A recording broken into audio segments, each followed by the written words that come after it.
Daniel Consiglia, today a good test match against Verona. Yes, today we played really good against before games, so I was really happy that we start good and that we finish good. So we are happy. Yes. So how do you feel in Padua, the first week for you in Italy? Oh, it's great, really great, because before I was playing in Austria and now Italy is something different, really different. It's high level, the players are really high level, so I can improve in every situation, really. What do you expect from this new adventure and the match against Ravenna?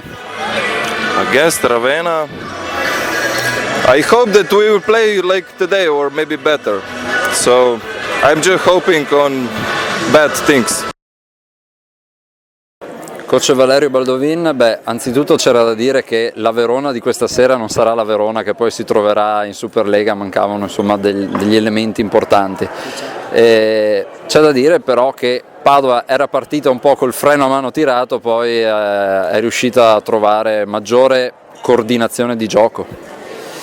Sì, diciamo che abbiamo giocato 2 set, entrambi tirati, nei momenti importanti abbiamo fatto qualche errore di troppo, anche in frangenti in particolare sono anche stati bravi loro.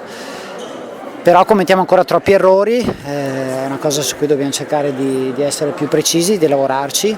Siamo ancora un po' imprecisi nelle situazioni di ricostruzione, però insomma sicuramente è stato un test positivo per noi, come però hai detto giustamente tu in introduzione. Chiaramente Verona non era al completo e quindi sì, teniamo buono quello che abbiamo fatto dalla nostra parte del campo, però siamo consapevoli del fatto che dobbiamo assolutamente cercare di elevare il nostro livello di gioco per essere competitivi. Giovedì ci sarà un altro test contro Trento, quindi si alza ulteriormente l'asticella, e poi l'esordio il 2 ottobre. Come bisogna affrontare questa sostanzialmente settimana da oggi all'inizio del campionato? Noi siamo come un prodotto a lunga scadenza, quindi non è che noi possiamo pensare di focalizzare l'approccio settimanale in funzione di quello che succederà domenica. Noi siamo una squadra in costruzione. La partita di giovedì è molto importante per noi perché immagino che Trento giocherà più o meno con la squadra al completo, per cui per noi sarà molto importante anche avere, se possibile, delle sensazioni positive.